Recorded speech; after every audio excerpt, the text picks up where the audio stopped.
যারা বেশি নামাজ পড়বে তারা বেশি জান্নাতে ঢুকবে নাকি? নামাজ পড়তে পড়তে যারা কপাল কালো করে ফেলছে এরা ঢুকবে না? যারা হজ করতে করতে বড় হাজী সাহেব হয়েছে, জিকির করতে করতে হাতে 3-4টা তাসবিহ রেখেছে, তাদের কথা বলা হয়েছে।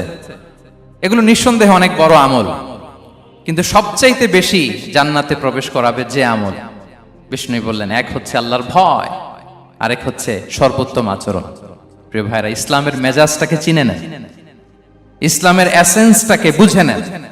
আমরা ভালো আচরণকে গুরুত্ব দিতে চাই না। অনেক নামাজি লোক দেখবেন নামাজ পড়তে পড়তে কপালে কালো দাগ ফেলে দিছে, বাসায় বউয়ের সাথে খারাপ আচরণ করে, খিটখিটে মেজাজের, প্রতিবেশীর সাথে শুধু ঝগড়া, কলিগদের সাথে ঝগড়া, মারামারি, দুঃসম্পর্ক, এরকম আছে না নাই বলেন? আছে না? কিন্তু নামাজি, অনেক বড় হাজি, একদিনও কোরআন তেলাওয়াত মিস হয় না, তো এত ইবাদত করেও সে ইসলামের আসল এসেন্সটাকে ধরতে পারে নাই। বিষ্ণু বললেন সবচেয়ে বেশি জান্নাতে প্রবেশ করাবে যে দুটি আমল, একটি হচ্ছে তাকওয়াল্লাহ, আল্লাহর ভয়, আরেকটি হচ্ছে উত্তম আচরণ, সর্বোত্তম আচরণ। তো আমরা যেন উত্তম আচরণের অধিকারী হই, আমার স্ত্রীর সাথে যেন ভালো আচরণ করি, প্রতিবেশীর সাথে যেন ভালো আচরণ করি, ছেলে মেয়েদের সাথে যেন আমাদের অ্যাটিটিউডটা ভালো থাকে, আচরণটা ভালো থাকে, কলিগের সাথে যেন ভালো থাকে। বিশ্বনবীর আচরণ যেমন ছিল তেমন আচরণ যেন আমরা গড়ে তুলতে পারি। আওয়াজ করে পড়ুন আমিন। সুনানে আবু দাউদের এক বর্ণনা বিষ্ণু ইসলাম বলেন, খুব চমৎকার একটি হাদিস, মনোযোগ দিয়ে শুনুন। তিনি বলেন, আনা যাঈমুন বিবাইতিন ফি রাবাদিল জান্নাতি লিমান তারাকাল মিরাআ ওয়া ইন কানা মুহিক্কান। আমি ওই ব্যক্তিকে জান্নাতের আঙ্গিনায় একটা ঘরের গ্যারান্টি দেই যে ব্যক্তি তর্ক করার সময় নিজে হক এটা জেনেও সে তর্ক থামিয়ে দেয়। অনেক সময় হয় না, অনেকে পায়ে পাড়া দিয়ে ঝগড়া করতে আসে, এরকম আছে না নাই? আপনি চুপচাপ দেখবেন একটা বাজে কমেন্টস করতেছে, আবার কমেন্টের নিচে কমেন্ট, আবার গালি, হ্যাঁ আছে না এরকম? বিষ্ণু বলেন নিজে হক এটা জানার পরেও আর যাতে তর্ক না বাড়ে, যে তর্ক থামিয়ে দেয় জান্নাতের আঙ্গিনায়, তাকে আমি একটা ঘরের গ্যারান্টি দেই। ওয়াবিবাইতিন ফি ওয়াসাতিল জান্নাতি লিমান তারাকাল কাযিবা ওয়া ইন কানা মাযিহান। আর ওই ব্যক্তিকে আমি জান্নাতের মাঝখানে একটা ঘরের গ্যারান্টি দেই যে ব্যক্তি কৌতুক করার সময়ও মিথ্যা পরিহার করে। করতেছে কৌতুক, ফান করতেছে আর কি, হি ইজ কিডিং, ফান করে, কৌতুক করে, কিন্তু কৌতুকের সময়ও সে মিথ্যা বলে না। এই স্বভাব যাদের, তাদেরকে আমি জান্নাতের মাঝ বরাবর একটা ঘরের গ্যারান্টি দেই। এরপর বিষ্ণু কি বলে দেখেন, তিনি বলেন ওয়াবিবাইতিন ফি আ'লাল জান্নাতি লিমান হাসানা খুলুকাহ। আর জান্নাতের একেবারে হাইস্ট পিক অফ প্যারাডাইস, জান্নাতের সর্বোচ্চ স্তরে আমি একটা ঘর বা একটা বাসভবনের গ্যারান্টি ওই ব্যক্তিকে দেই যে তার আচরণটা সুন্দর করেছে, যে সুন্দর আচরণের অধিকারী হয়েছে, তাকে জান্নাতের হাইস্ট পিকে আমি একটা বাসভবনের গ্যারান্টি দেই। তাহলে বলেন তো আমাদের আচরণটা সুন্দর করার দরকার আছে না নাই? এটা খুব ছোটখাটো একটা আমল, তাই না? কথা বলেন, দক্ষিণ কোরিয়া প্রবাসী ভাইরা আওয়াজ করে বলেন, এটা কি ছোট আমল? দেখলে সালাম দিব, সুন্দরভাবে কথা বলবো, ভালো উইশ করব, হ্যাঁ, হিংসা জিঘাংসা অহংকার থেকে মুক্ত থাকবো, খিটখিটে মেজাজের হব না, অলওয়েজ স্মাইলিং ফেস থাকবে আমার, হৃদ্যতাপূর্ণ আচরণ। এই কাজটা কি ছোট আমল? আওয়াজ করে বলেন, এই আমলটা কি ছোট না বড়? প্রিয় ভাইরা, বিষ্ণু ইসলাম সবার সাথে এরকম মাধুর্যতাপূর্ণ আচরণ করতেন, ছোট থেকে বড়, নারী থেকে পুরুষ, বন্ধু থেকে শত্রু, সবার সাথে সুন্দর আচরণ করতেন। এবং তার এই চমৎকার আচরণে মুগ্ধ হয়ে তার অনেক শত্রু মুহূর্তে তার বন্ধুতে পরিণত হয়েছে। বিষ্ণু ইসলামের কাছে যখন কোনো শিশু নিয়ে আসা হতো, তিনি তাহনিক করতেন, হাদিসে এসেছে, সিরায় এসেছে। তাহনিক কি? খেজুর চিবিয়ে খেজুরের মিষ্টি রস লালা সহ বাচ্চার মুখে লাগিয়ে দিতেন। আলেমদের কাছে, অনেক আলেমদের কাছে আসে, আমার কাছে অনেকে এসেছে বাচ্চাদেরকে নিয়ে, তো আমরা এই সুন্নাহর উপর আমল হিসেবে খেজুর চিবিয়ে এর রসটা মুখে ঢুকিয়ে দিয়েছি। বারাকা, বিষ্ণু ইসলামের বারাকা নেওয়ার জন্য আসতো ছোট্ট বাচ্চাদেরকে নিয়ে। মদিনায় যখন সাহাবারা হিজরত করলেন মক্কা থেকে, মুসলিমদের ঘরে সন্তান সন্ততি নাই, বাচ্চা কাচ্চা হয় না। ইহুদিরা টিটকারি করে, এই তো মুসলমানদের সন্তান নাই। সর্বপ্রথম যেই সন্তান হয়েছে তিনি হচ্ছেন আয়েশা রাদিয়াল্লাহু তাআলা আনহার বড় বোন আসমা বিনতে আবু বকরের ঘর উজাড় করে এক সন্তান এসেছে, পুত্র সন্তান, নাম হচ্ছে আব্দুল্লাহ। কি নাম? আব্দুল্লাহ ইবনে জুবাইর। তো আসমা আব্দুল্লাহকে কোলে নিয়ে বিশ্বনবীর কাছে আসলেন। বিশ্বনবী খেজুর চিবিয়ে ওনার লালা মিশ্রিত রস খেজুর সহ মুখে লাগিয়ে দিলেন। তা আসমা সবসময় গর্ব করে বলতেন যে আমার সন্তানের পাকস্থলিতে সর্বপ্রথম যেটা ঢুকেছে এটা হচ্ছে বিশ্বনবীর লালা মিশ্রিত খেজুরের রস। আল্লাহু আকবার। বাচ্চারা আসলে বিশ্বনবী তাহনিক করতেন এবং এটা ল্যাবরেটরিক্যালি প্রুভড, সায়েন্টিফিক্যালি প্রুভড যে বাচ্চার জন্মের পরে এরকম মিষ্টি দিলে, স্পেশালি ডেটস নির্যাস যদি দেয়া হয়, তাহলে এটা তার ইমিউন সিস্টেম বাড়ায়, রোগ প্রতিরোধ ক্ষমতা বাড়ায়, তার ব্লাড সার্কুলেশন বাড়ায়, রক্ত সঞ্চালন বাড়ায়। বিশ্বনবী এটা করতেন। অনেক মায়েরা বরকতের জন্য বিশ্বনবীর কোলে বাচ্চা দিতেন। অনেক বাচ্চা বিশ্বনবীর কোলেই পেশাব করেছে, হাদিস সাক্ষী। ওখান থেকে মাসালা এসেছে, মেয়ে বাচ্চা পেশাব করলে কিভাবে ক্লিন হবে, ছেলে বাচ্চা পেশাব করলে কিভাবে ক্লিন হবে। বিশ্বনবীর কোলে নিয়েছেন, পেশাব করে দিছে ভরায়া। আল্লাহু আকবার। বাচ্চাদের মাথায় তিনি হাত বুলিয়ে দিতেন। যেই বাচ্চার মাথায় বিশ্বনবী হাত বুলাতেন, ওই বাচ্চার মাথায় খুব বেশি বেশি চুল গজাতো। সুবহানাল্লাহ পড়বেন না? এক ভণ্ড, সেও ছিল নবী দাবিদার, মুসাইলামাতুল কাযযাব। সে নবীকে কপি করত, নবী যা যা করতো তাই করত। তো সেও তার এলাকায় অনেক বাচ্চাদের মাথায় হাত বুলাই দিতে শুরু করলো, যে মোহাম্মদ বাচ্চার মাথায় হাত বুলালে বাচ্চার মাথায় চুল বড় হয়, আমিও তাই করব। সে বলতো আমিও নবী। সে বলতো নবু আনিস শুনলি ওয়ানিস শুনলাকে মোহাম্মদ, হে মোহাম্মদ, নবু তোমার অর্ধেক আমার অর্ধেক। কি মামুর বাড়ির আবদার দেখছেন? বলে আমারটা আমাকে বুঝিয়ে দাও। তো নবীকে কপি করত।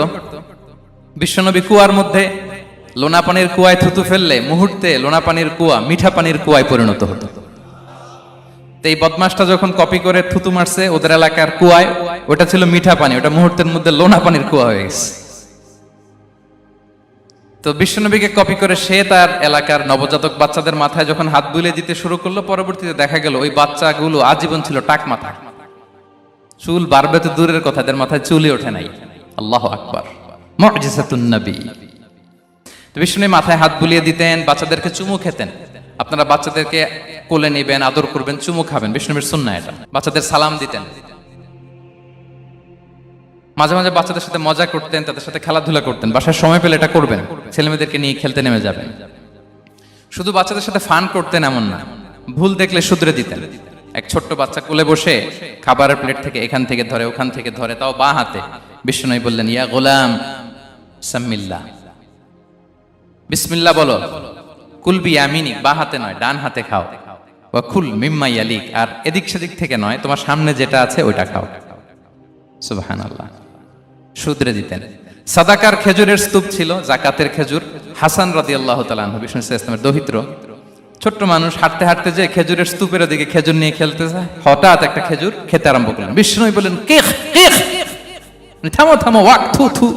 আমরা যে বাংলা ওয়াক থু বলি, এটার আরবি হচ্ছে কিখ। মানে এই নানা ভাই রাখো রাখো রাখো। আলা তাআলাম ইন্না লা নাকুলুস সাদাকা, নানা ভাই তুমি জানো না আমরা হাশিমি খানদানের, আমরা সাদাকার মাল খেতে পারি না। আঙ্গুল ঢুকিয়ে মুখ থেকে খেজুর বের করে দিলেন। সুবহানাল্লাহ। এভাবে ছোট্ট বাচ্চাদের ভুলগুলো শুধরে দিতেন, কারেকশন করতেন। সুনানে নাসাইতে এসছে, কানা রাসূলুল্লাহ সাল্লাল্লাহু আলাইহি ওয়াসাল্লাম ইয়াজুরুল আনসার, তিনি যখন আনসারীদেরকে ভিজিট করতে যেতেন, ফায়ুসাল্লিমু আলা সিবিয়ানিহি, আনসারী বাচ্চাদেরকে সালাম দিতেন। আপনারা বাচ্চাদের সালাম দেন তো নাকি? নাকি বাচ্চাদের সালামের জন্য বসে থাকেন? অনেকে মনে করে যে আমি মুরব্বী হাজী সাহেব, 80 বছর বয়স, আমি তো শুধু সালাম পাবো, আমি দিব কেন? এরকম একটা ভুল ধারণা আছে না?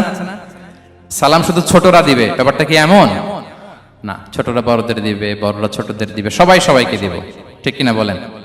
ইনশাআল্লাহ বলেন সবাই। ওয়ায়ামসাহু বিরুসিহিম, বাচ্চাদের মাথায় হাত বুলিয়ে দিতেন। ওয়ায়াদউ লাহুম, তাদের জন্য দোয়া করতেন। তাহলে বিশ্বনবীর বাচ্চাদের সাথে আচরণ, ডিলিংস, ইন্টারঅ্যাকশন কেমন ছিল বুঝতে পেরেছেন? একবার এক নামাজে ওনার নাতিদেরকে নিয়ে হাজির হলেন, হাসান হুসাইন রাদিয়াল্লাহু আনহুমাকে নিয়ে। তো নামাজের এক সিজদায় বিশ্বনবী এমন লম্বা সময় সিজদায় পড়ে রইলেন, মাথা আর উঠান না। মুসল্লিরা তো অবাক, সাহাবারা ভাবলেন হায় রে, নবীজি অসুস্থ হয়ে গেলেন নাকি, অথবা ওহী নাজিল হলো নাকি।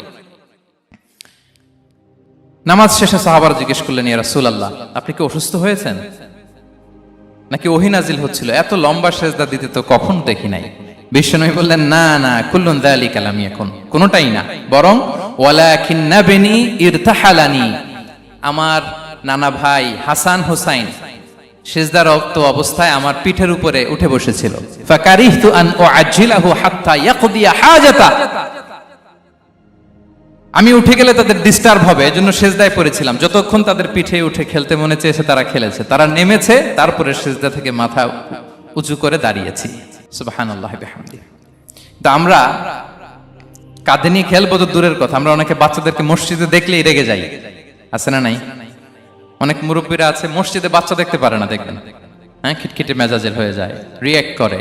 আলহামদুলিল্লাহ গত অনেক বছর ধরে বাংলাদেশে এটা নিয়ে আমরা কন্টিনিউয়াসলি বলেছি যে না, শিশুদেরকে আপনারা মসজিদে আসলে ধমক দিবেন না, ভুল করলে, আওয়াজ করলে, চিৎকার করলেও তাদেরকে বকা দেওয়া যাবে? বলেন, আজকে যদিও বকা খেয়ে মসজিদ থেকে ফিরে যায়, আর কোনোদিন মসজিদের দিকে পা বাড়াবে?